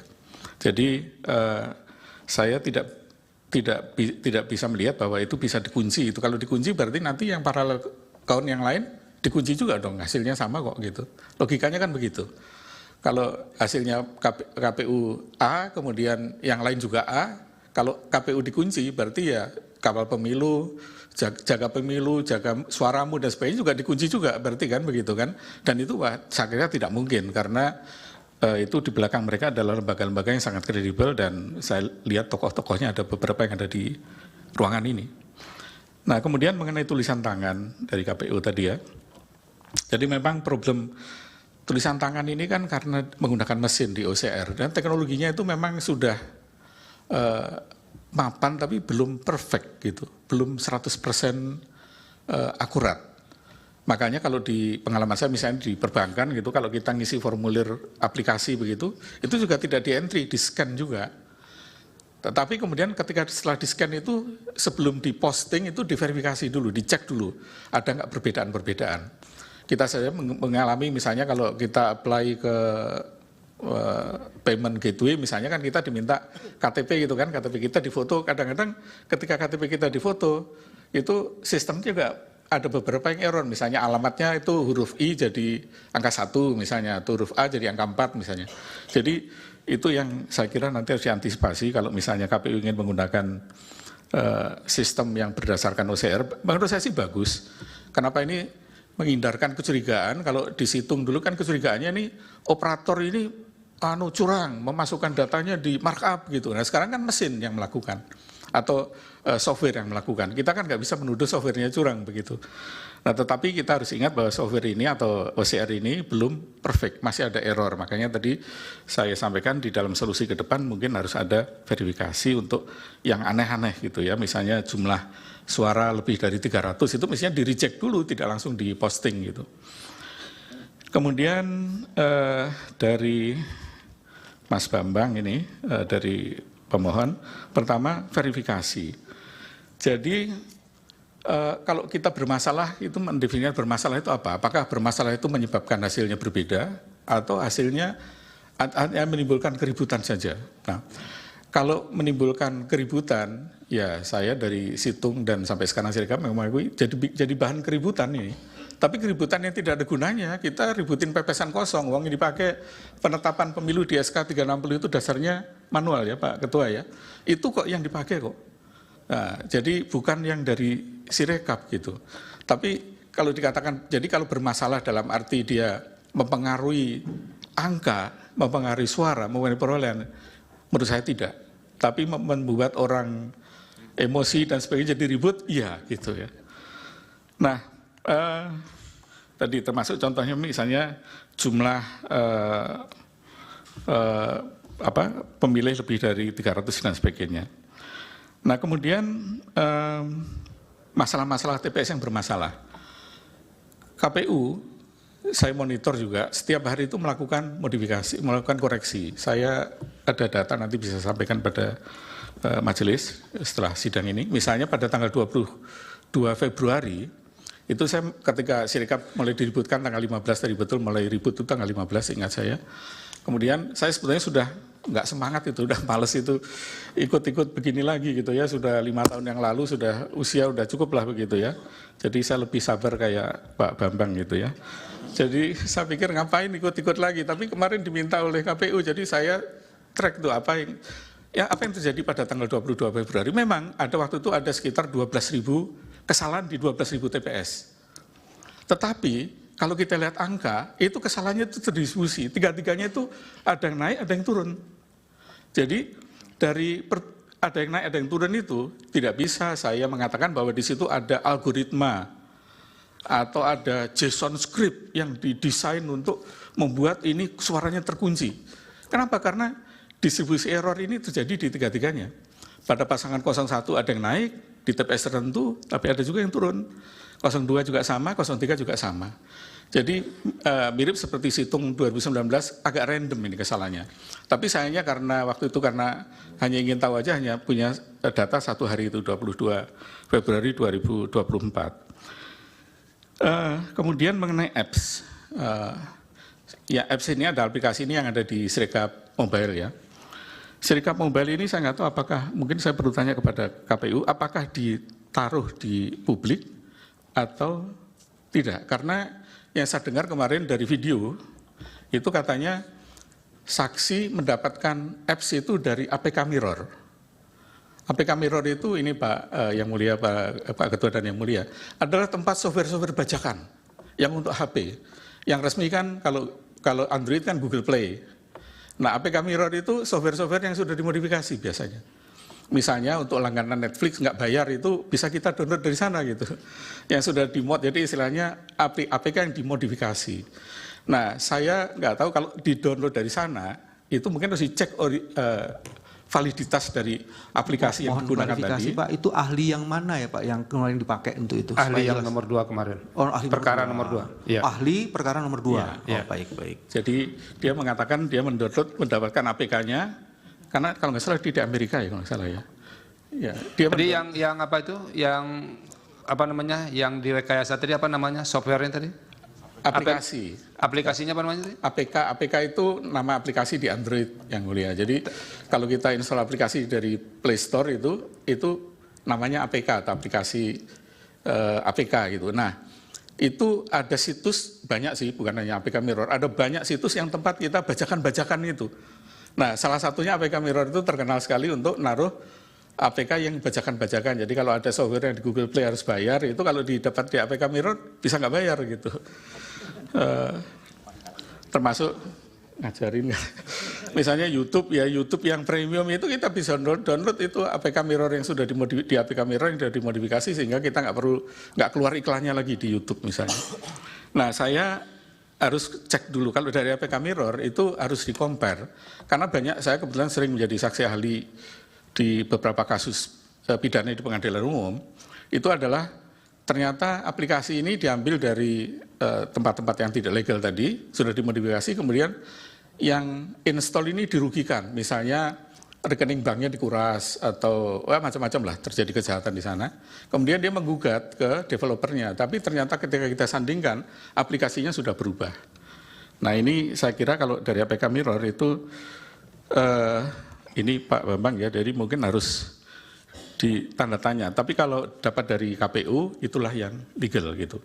Nah, saya kemarin mendengar karena beliau mengatakan dari APK Mirror ya. Nah, kemudian mengenai metadata. Metadata itu mungkin nanti lebih cocok ditanyakan pada saksi, karena saksi ini yang membuat aplikasinya. Jadi saya tidak tahu apakah ada metadata atau tidak. Mestinya sih ada, tapi saya tidak. Ini dari ahli kami, Pak. Nah, ini Pak. Iya, bukan. Maksudnya nanti yang bisa menjawab nanti seksi kedua dengan saksi fakta, karena mereka yang mendevelop. Yang dari ITB nanti itu yang membuat aplikasi. Kalau saya kan tidak, jadi saya tidak tahu apakah metadatanya dan sebagainya. Jadi yang mulia majelis dan Bapak Ibu sekalian, jadi namanya metadata itu misalnya kalau Sirekap itu form C1 hasil itu kita foto, kemudian di foto itu ada identitasnya. Di foto pakai kamera apa, jam berapa dan sebagainya, ada data seperti itu. Tapi kita harus ingat juga, yang punya metadata seperti itu hanya kamera-kamera yang baik saja. Kalau HP-HP yang murah, itu biasanya tidak ada metadatanya memang. Makanya nanti harus dicek juga, dari TPS mana yang tidak ada metadatanya, kemudian itu apakah menggunakan kamera seperti apa begitu. Atau yang kedua memang di developer memang tidak ada metadatanya, nanti mohon Mas Bambang tanyanya nanti ke yang buat aplikasi, karena mereka yang lebih tahu dalamnya. Nah, kemudian yang kelima, apakah tidak cukup bukti terjadi fraud? Saya bukan ahli hukum, tapi saya pernah mendengar begini, bahwa fraud itu salah satu syaratnya adalah ada mens rea, ini jadi sok tahu hukum ya, ada niat di situ. Nah, sementara yang mengkonversi gambar menjadi angka itu kan software, aplikasi, sistem sebuah aplikasi. Apakah aplikasi itu punya niat? Kan tidak. Karena aplikasinya itu kan sudah di-training dengan data oleh developer ini, nanti bisa ditanya pada developer, di-trainingnya dengan tulisan tangan berapa banyak dan sebagainya, biasanya itu dengan ribuan tulisan tangan. Tetapi biarpun di-training dengan ribuan tulisan tangan, tetap namanya mesin itu tidak seperfect manusia, pasti ada kesalahan. Penjelasan dari teman-teman Sirekap. Mohon dilanjutkan Pak. Aplikasi memang mesin, tapi aplikasi yang buat bukan mesin Pak. Iya, orang yang bikin. Iya, cukup Pak Bambang. Silakan ahli. Programnya buat orang Pak, tapi OCR-nya ini kan dibuat oleh orang Amerika sana kan, mungkin apakah orang Amerika memang sengaja mau jahat begitu kan, saya kira enggak lah. itu kan mereka menggunakan tools OCR. OCR itu bukan dibuat oleh teman-teman ITB, itu menggunakan namanya neural network saya kira ya, dan itu sudah sebuah paket lah begitu ya. Nah, jadi kalau tidak ada manusia di sana, siapa yang mau disalahkan? Ini kan menjadi problem ya. Kemudian yang berikutnya adalah tadi mobile app sudah ya. Kemudian tadi katanya ketika Sirekap itu pada waktu tertentu terjadi perubahan. Memang karena setiap detik itu Sirekap berubah. Pertama karena ada data baru yang masuk. Yang kedua adalah adanya koreksi. Pasti berubah. Sehingga kita ketika menanyakan tadi ditampilkan itu jam berapa, tanggal berapa, itu posisi di situ. Tapi hari yang lain juga berbeda. Nah, kemudian tadi disampaikan juga bahwa teman-teman ini masih punya akses kepada Sirekap sampai sekarang. Saya tidak tahu caranya dari mana, karena kalau mereka melakukan akses ilegal, ancamannya Undang-Undang ITE. Jadi harus diingat juga bahwa peretasan maupun akses yang tidak legal itu bisa diancam pidana 6 tahun. Nah, saya tidak tahu apakah betul mereka bisa akses sampai tadi malam, karena perhitungan suara manual kan sudah selesai tanggal 20. Mestinya kan sudah tidak ada lagi perubahan, di Sirekap mau dirubah apapun nggak ada gunanya. SKKPU 360 sudah keluar tanggal 20 Mei. Jadi per 20 Maret itu sudah freeze, suara nggak akan ada berubah. Jadi andaikan di Sirekap dihapus datanya pun juga nggak ada pengaruhnya begitu loh, istilahnya begitu, karena keputusan KPU sudah keluar, keputusan ini sudah keluar yang nggak bisa dirubah kecuali SK-nya KPU yang dirubah begitu. Kemudian untuk Bang Refli, ya, kenapa suara sah beda dengan suara paslon? Saya tidak melihat itu, Bang. Jadi kalau suara sah presiden dengan totalnya sama, yang beda adalah dengan suara legislatif, ya. Ada kalau nggak salah yang pilpres itu 51 juta, ya ada beda, pokoknya beda ya. Ada antara pilpres dengan pileg, suara sah. Untuk pemilu presiden 164 juta, 164 untuk pileg juta. 151 juta. Ya, 151 dan 160. Kenapa berbeda?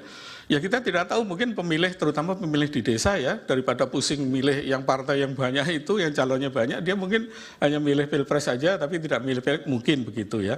Kita tidak bisa menuduh bahwa itu ada hal, karena nanti ada sekaligus menjawab pertanyaan yang mulia Prof. Suharto ya tadi, bagaimana Prof. Arief bagaimana menguji kevalidan data tadi ya, nanti saya akan sampaikan. Nah, jadi bisa saja terjadi antara suara pilpres, suara sah dengan suara sah di legislatif tidak sama. Dan setiap pemilu selalu begitu. Saya ingat 2019 pun juga sama, tidak exactly sama persis. Bukan itu yang saya tanyakan. Yang saya tanyakan tadi kan kemarin itu ada ahli IT atau saksi ya, yang mengatakan bahwa di Sirekap itu ada perbedaan antara suara sah dan suara pilpres semua, suara sah dan suara paslon. Itu beda sampai puluhan juta. Kok bisa terjadi begitu? Ya. Atau jangan-jangan ahli yang itu nggak benar? Kan Bapak bisa... Sudah Pak Refli, cukup. Kan nanti kita bandingkan aja dengan kawal pemilu dan yang lain. Kalau hasilnya kawal pemilu juga seperti itu, ya mungkin jangan-jangan ahlinya mungkin nggak silakan nanti majelis yang menilai lah ya.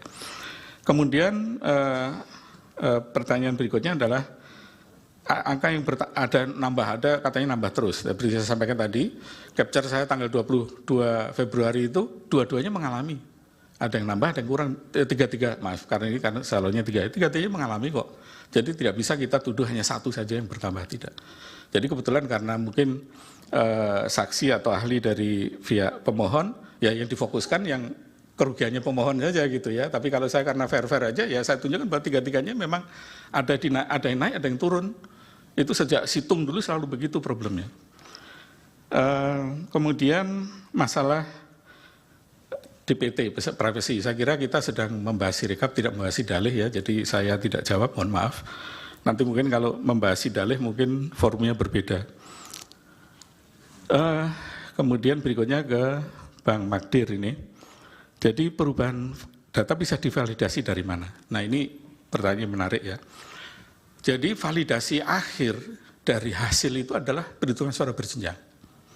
Jadi kalau kita mau melihat validasi suara, perolehan suara di level kecamatan, dilihat saja, kan di sana diunggah ya form D1 ya.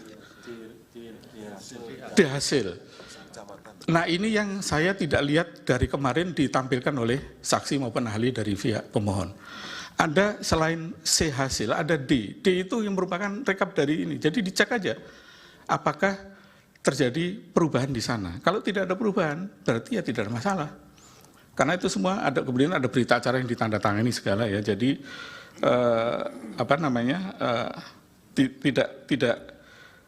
tidak bisa kita mengatakan bahwa data Sirekap itu tidak divalidasi. Memang di awal-awal itu tidak divalidasi, makanya jadi ribut tadi ya, di capture kan itu tanggal 15, tanggal 20.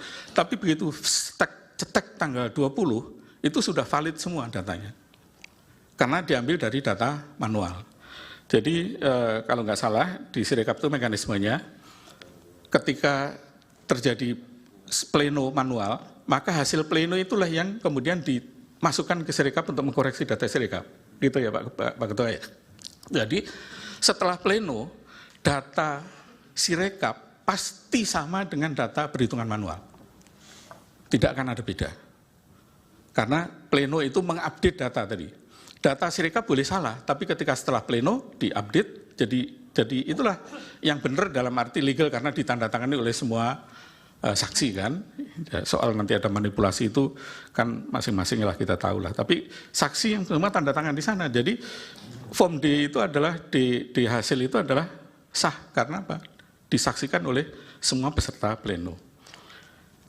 Kemudian ada Sirekap untuk penggunaan suara berjenjang, malah terbalik Bang. Jadi bukan Sirekap memengaruhi suara berjenjang. Suara berjenjang lah yang mengupdate Sirekap. Jadi selesai pleno, kemudian data Sirekap itu akan dibalikan lagi ke Sirekap, sehingga data Sirekap itu akan paralel sama dengan pleno. Begitu. Dengan demikian Sirekap tidak bisa dipakai untuk mempengaruhi data di manualnya. Nah kemudian tadi ada pintu belakang dan sebagainya. Saya sebagai orang komputer, saya tuh kalau tidak lihat barangnya, tidak pegang, saya tidak bisa mengatakan ada atau tidak. Karena kalau kita mau melihat ada backdoor atau tidak, itu softwarenya harus ada di depan saya dan saya buka.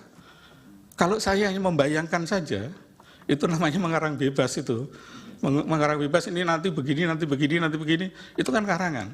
Kalau kita mau melakukan audit, nggak usah audit forensik lah, audit operasional aja, itu sistemnya harus di depan kita dan kita lakukan pemeriksaan. Sama dengan ketika kita memeriksa audit keuangan, ya catatan keuangannya dan sebagainya harus ada di depan kita. Kita nggak bisa kayak paranormal membayangkan nanti ada gini, nggak bisa gitu loh. Mohon maaf ya. Jadi pertanyaannya justru nanti apakah ahli yang mengatakan atau saksi yang mengatakan ada pintu belakang tadi, dia punya akses nggak? Nah kalau punya akses mungkin hanya bisa dikasih oleh KPU atau ITB. Nanti bisa ditanyakan apakah KPU memberikan akses kepada dia atau ITB memberikan akses pada dia. Karena punya hanya dua. Yang punya kode sumber atau source code-nya atau programnya itu hanya KPU dan ITB. Kalau mereka nggak memberikan, nggak mungkin ada. Kecuali mencuri ya, mungkin bisa saja mencuri, tapi kan dosa ya. Apalagi puasa-puasa begini mencuri ya. Nah, jadi itu Bang mengenai pintu belakang, saya tidak bisa jawab ada atau tidak. Termasuk kemarin saya dengar ada JSON script, ada ini. Itu apakah dia punya data? Saya aja sering bantu KPU sampai sekarang nggak pernah dikasih programnya gitu. Jadi saya nggak bisa periksa gitu. Jadi selama itu saya tidak bisa mengatakan ada atau tidak, kecuali yang bersangkutan membuktikan dia punya akses kepada barang tersebut. Kemudian mengenai yang pertanyaan kedua mengenai anomali hasil. Tadi sudah saya jelaskan bahwa Sirekap boleh ada anomali, boleh ada perbedaan, tetapi ketika pleno dilakukan dan hasil ditandatangani, maka hasil itu kemudian masuk ke Sirekap. Jadi sebetulnya setelah proses 20 Maret kemarin, sejak 20 Maret sudah tidak ada anomali lagi. Jadi anomali itu terjadi di masa lalu, ya, karena tadi kesalahan-kesalahan yang saya sebutkan tadi masalahnya. Tapi ketika sudah pleno, sudah selesai. Makanya perhitungan yang benar yang diakui secara hukum dan legal dan kemudian digunakan KPU untuk membuat SK 360 dan kemudian mengupdate Sirekap adalah hasil perhitungan suara berjenjang yang disaksikan oleh semua saksi dari semua paslon dan kemudian juga dilakukan secara terbuka. Kemudian scan ini dari Bang Magdir ya. Sebetulnya nama yang disebut scan itu kalau pakai HP ya moto, Pak. Bang. Kenapa HP itu kan bukan scanner, jadi kan HP kita kan cuma punya kamera ya kita foto, tapi orang-orang biasanya nyebutnya nyeken gitu, padahal itu namanya moto, tapi karena yang difoto kertas dibilangnya nyeken gitu. Kalau yang difoto orang namanya motret gitu, jadi mungkin istilah aja. Bukan ahli kemarin itu saksi yang dihadirkan oleh pemohon 2 itu mengatakan kalau begini bentuknya ini bukan foto, ini scan. Nah itu.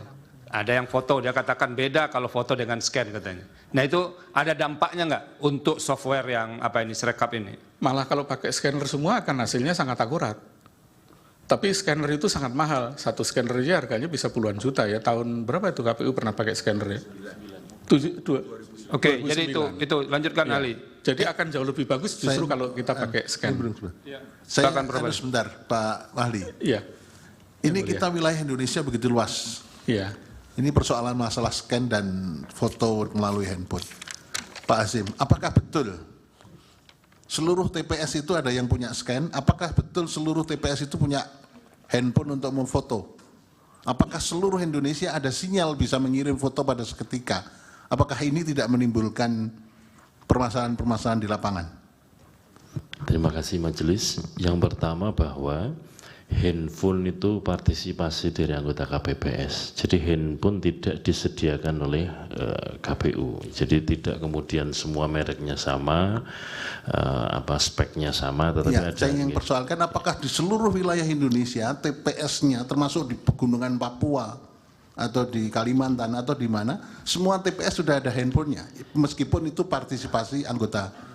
Betul. Pak Anu ada. Ya, yang kedua, tidak semua TPS itu anggota KPPS-nya punya handphone yang istilah awam disebut smartphone ya. Karena di banyak TPS di Papua itu menyebutnya handphone kami handphone batangan Pak, begitu. Ini istilah awamnya ya. Sehingga kemudian dalam situasi itu kami mengantisipasi supaya kemudian tetap tersedia hasil yang difoto dan diunggah dan bisa dilihat oleh banyak orang. Nanti ketika rekap di tingkat kecamatan kan kotak suara dibuka. Nah disitulah kemudian yang belum difoto pada saat itu, dan tentu saja unggahnya berbeda waktunya dengan teman-teman di KPPS yang TPS-nya ada sinyal. Nah yang ketiga, tidak semua TPS ada sinyal, sehingga kemudian ada juga TPS yang baru bisa bisa dikirim fotonya itu dalam durasi waktu tertentu. Paling data yang kami peroleh berdasarkan hasil simulasi di bagian awal, TPS yang 0 sinyal menuju ada sinyal itu paling cepat 8 jam dari titik TPS.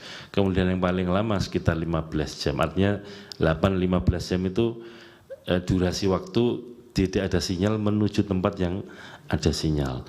Nah yang berikutnya di TPS itu tidak ada scan. Nah saya ingin menjelaskan sedikit yang mulia bahwa anggota KPPS ini yang diproduksi ada 2 dokumen. Dokumen yang pertama adalah C hasil plano yang ukurannya plano dan ada telinya, dan kemudian itu disalin ke dalam formulir C hasil yang salinan yang ukurannya kuarto. Nah yang kuarto tidak ada telinya. Nah yang kita unggah di Sirekap atau di info pemilu yang bisa dibaca semua orang itu yang katakanlah yang ada telinya, berarti kan dokumen pertama yang digunakan untuk mendokumentasikan hasil. Itulah kenapa kemudian nanti oleh saksi akan dijelaskan kita mengambil kebijakan itu kan sebetulnya meneruskan apa yang pernah kita kerjakan di Pilkada 2020 waktu COVID. Karena apa? Dari C plano itu ketika disalin ke formulir C salinan itu ada potensi juga salah menyalin. Nah ini yang terjadi pengalaman 2019 karena mekanisme 19 itu situng C plano itu kemudian disalin, salah satu salinannya dibawa ke KPU Kabupaten, di-scan di KPU Kabupaten, baru dikirim ke data center KPU dan kemudian itu yang diunggah. Nah kemudian untuk katakanlah dari segi proses memotong beberapa langkah dan kemudian yang diunggah adalah dokumen pertama kali sebagai bentuk pendokumentasian hasil suara sejak Pilkada 2020 dan kita kembangkan untuk pemilu 2024 adalah C hasil plano. Jadi itu aslinya ukurannya plano dan ada talinya.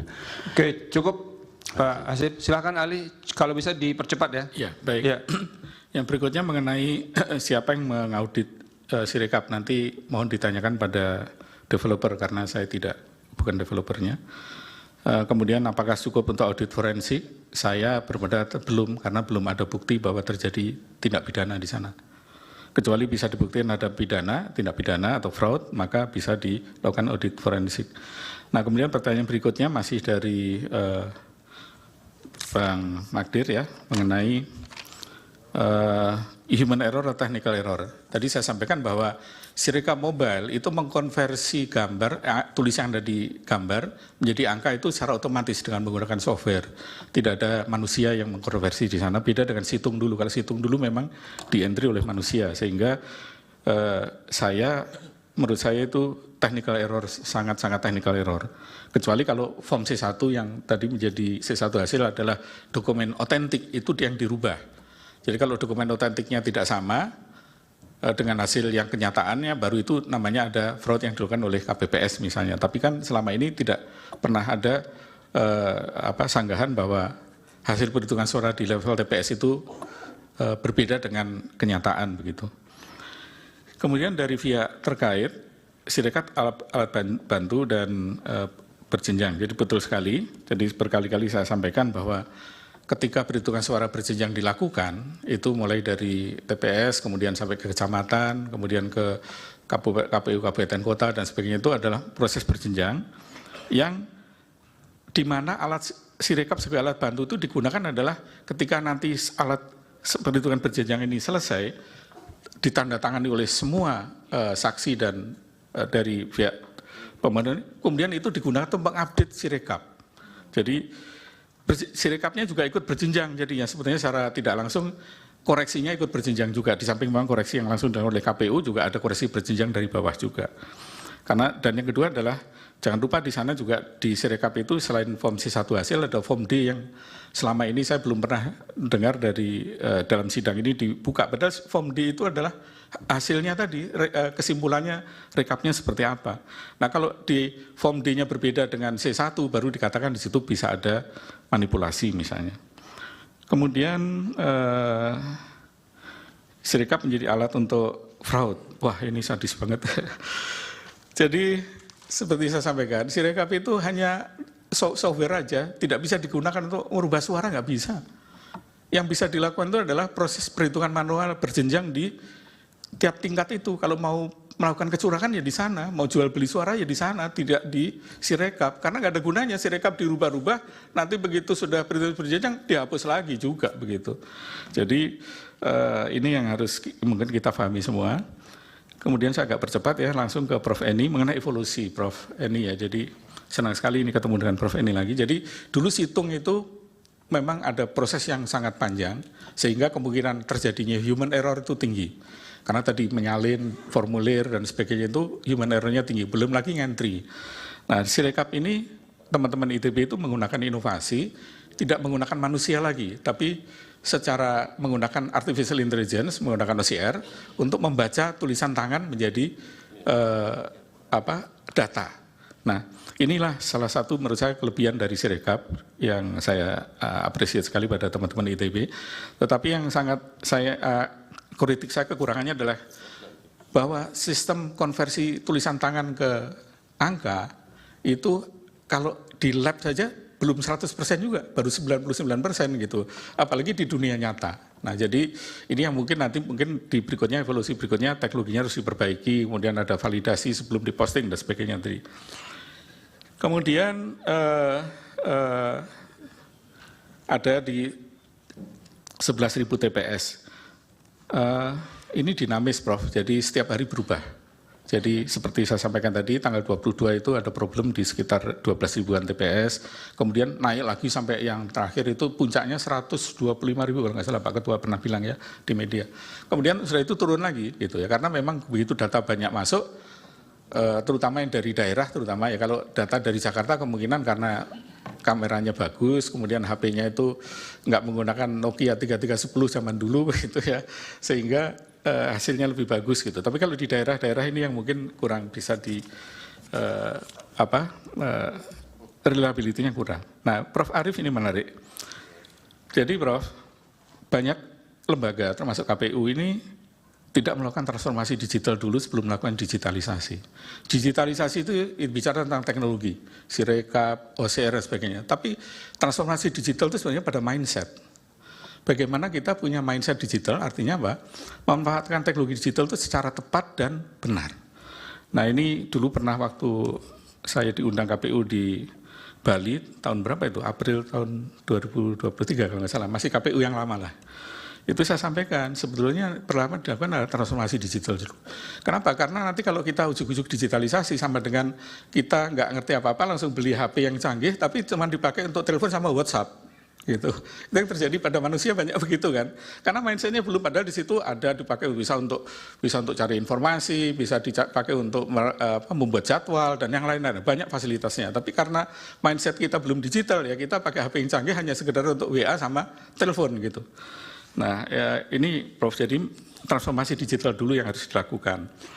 Nah, salah satu transformasi digital itu adalah bagaimana kita melakukan, ada salah satu bagian itu namanya data driven decision making. Jadi kita harus menggunakan data itu secara valid. Nah, bagaimana validasi ini pertanyaan Prof. Arief yang kedua ya. Sebetulnya nggak susah menurut saya, meskipun skala Indonesia. Kita mulai kalau berjenjang itu dari bawah ke atas, validasi dari atas ke bawah saja.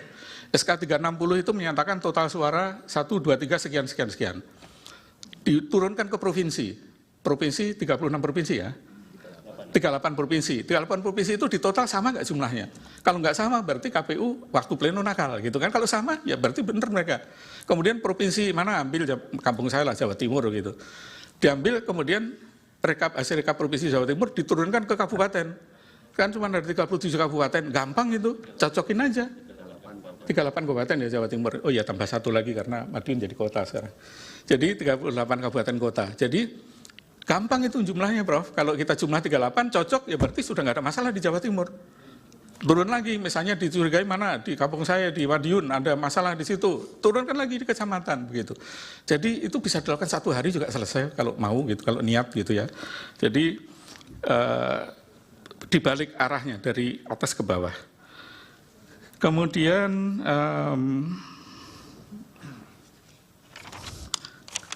terakhir dari Yang Mulia Pak Suhartoyo. Prof, ya.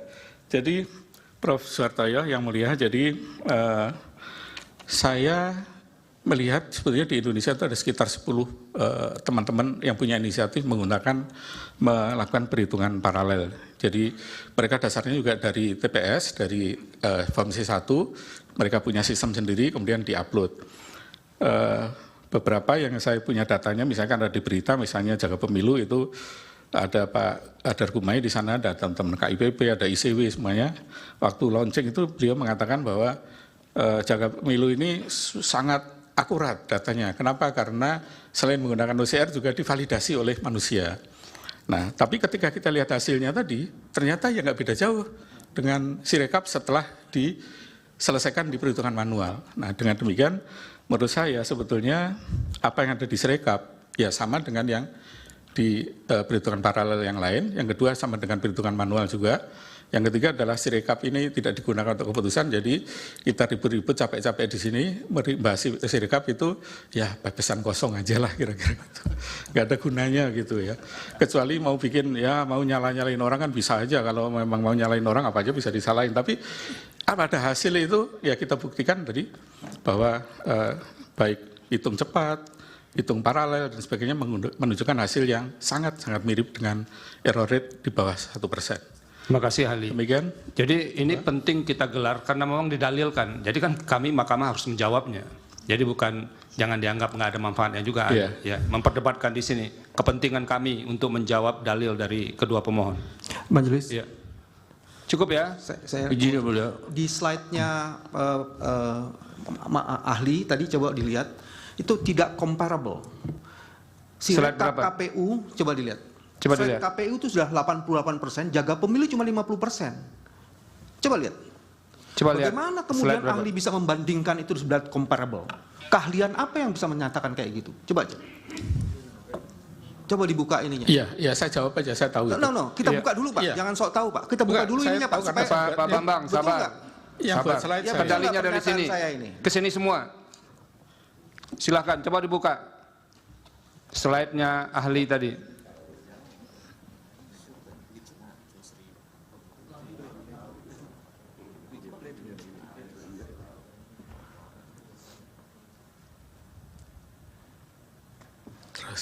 Terus yang ada membandingkan, oke, next, terus, nah ini. Ya, yang lanjut. Next. Satu lagi. Ya. Oke. Ini kan nah, silakan dijawab ahli. Ya. Jadi begini, Pak Bambang ya. Jadi ini data yang saya ambil per hari ini. Jadi per hari ini memang kawal pemilu memang selesai sampai di sana karena mereka kan relawan semua. Mereka tidak dibayar, sehingga datanya memang tidak 100%. Demikian juga yang lain. Nah, yang kedua adalah begini, kalau data itu sudah lebih dari 50%, tidak akan banyak pengaruhnya pada hasil. Itu. Jadi statistik aja menunjukkan sampel dari, kita cukup, ya, teman-teman dalam lembaga survei tahu kan ya, kita cukup pakai sampel 2.200 saja sudah errornya sudah di atas, di bawah 22% misalnya. Yang saya ingin katakan, majelis, yang satu kawal pemilu 82%, jaga pemilu 51%. Iya kan sudah dijelaskan tadi, biar kami yang menilai. Ya, cukup ya? Jangan comparable terus kemudian seolah-olah 100%, itu juga tidak fair ahli. Cukup. Oke. Iya, kesempatan terakhir, Pak. Terima kasih. Ya. Dari sekian panjang lebar penjelasannya, tapi tidak menjawab pertanyaan saya, belum menjawab pertanyaan saya. Pertanyaan saya tadi antara lain saya ulangi supaya dicatat.